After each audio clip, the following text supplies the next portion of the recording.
Improving your aim is something that is crucial in first-person shooters. It allows for you to get tons of frags and flex on your enemies. Therefore, I'm going to be teaching you guys how to improve your tracking and aim for both PC and console play in this Fortnite Battle Royale School video.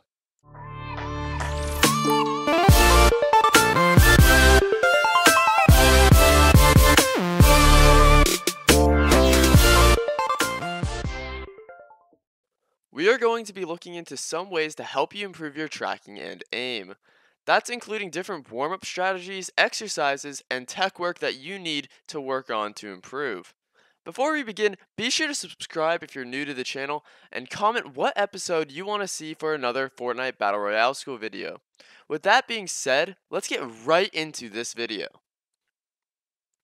The first thing that helps a lot of people out when they're trying to improve their aim is finding a sensitivity that feels natural to them. The way you can do this is going into settings and then going to the games tab where you can change your sensitivity. Play around with this until you find which sensitivity feels right for you. Some people like to have it so where one swipe across the mouse pad does a full 180. After playing around with a sensitivity and finding the one you like, you want to stick with that sensitivity. Don't keep changing it if you have one bad game or if you have one good game. You just want to stay with that one sensitivity and build up that muscle memory. If you play around with it too much, you're not going to build that muscle memory and it'll just stay bad for a long time and you won't be able to get the kills and frags that you need to do better. There are 4 different types of strategies and exercises you can do to improve your aim. The first one, if you own Save the World, is you can go into games and practice your tracking there without hurting your stats in Fortnite Battle Royale. It allows you to practice tracking without having to play online and allows for more killing than you would if you had to play in a Fortnite Battle Royale game.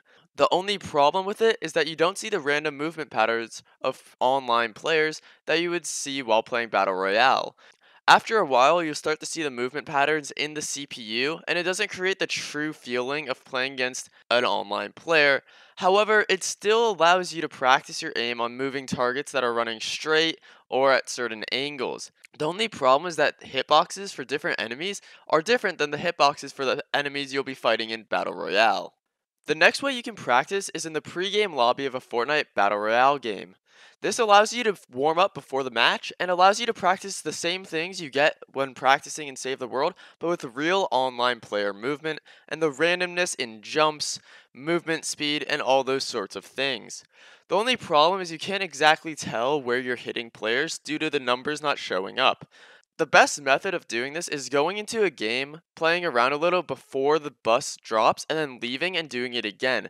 This way you don't actually have to go into a full match and can actually warm up that way. When practicing against the moving targets, you want to have your crosshair a little bit ahead of your target, but only just a little so that you run into it as you're moving with them. This way, it allows you to hit your shots more consistently. As well as you want to have your crosshair at their chest level, as it allows for things as bloom when it kicks in to hopefully hit a headshot, and you'll also make sure that you're hitting the body, which is a bigger target than any part of the other places in the body. For exercises, there are 2 main ways to practice. You can do static practice and dynamic practice. Static practice is when you pick a static object and track it with your mouse as you move. Be sure to practice this at different ranges so it can simulate, a shotgun fight or an AR fight at long or close range. What this allows you to do is just pinpoint a certain position and while you're moving, allow you to hit it with your gun. Dynamic practice is when you stand still and follow a moving target. This is a good way to practice on a moving target with random jumps and random movement. You usually want to use this in Battle Royale in the practice lobbies. Basically just find someone and follow them with your cursor, and that's all you have to do, or with your thumbstick if you're on console. When playing with friends, you can have a friend move around and follow him with your cursor, and basically you can just tell him, jump around, move randomly, do whatever.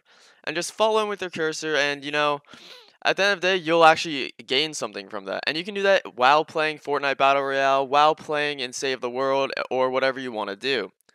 Now, if you want to practice against, while jumping, you can just throw jumping into your movement when you're doing a static or dynamic practice. Play around with these exercises and practices and methods so that you can create a consistent routine before you play every time based on what works for you.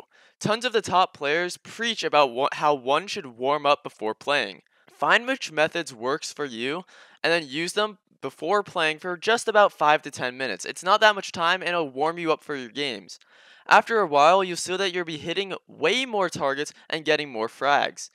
You can also practice by playing solo versus squads, as you will be encountering a high frequency of players, which means more experience. Another major factor in increasing your aim is by increasing your game sense and positioning, which is something I'll make a video on later on. After warming up and practicing a bit, play lots of games. Again, this is going to get you in a lot of fighting scenarios, and you're going to build up experience in every situation. But when you're playing these games, you want to focus on that aim and bettering what you're doing worse in. Be sure to focus on why you're missing shots and how you're missing shots and adapt. Don't get mad if you are missing shots or not doing well, and don't change your sensitivity no matter what, as your aim won't become godly instantly. It takes so much time and practice to improve your aim, and you just need to commit to it and focus on why you're missing shots. I hope you guys learned something in this episode of Fortnite Battle Royale School, and drop a like if you did. If you haven't already subscribed, be sure to do so, else I'll be uploading more tips and tricks in the future. If you want to catch me while I'm live streaming, be sure to follow me on Twitch. I have a link for that in the description below. It's been Ferox, and I'll see you guys all in the next video.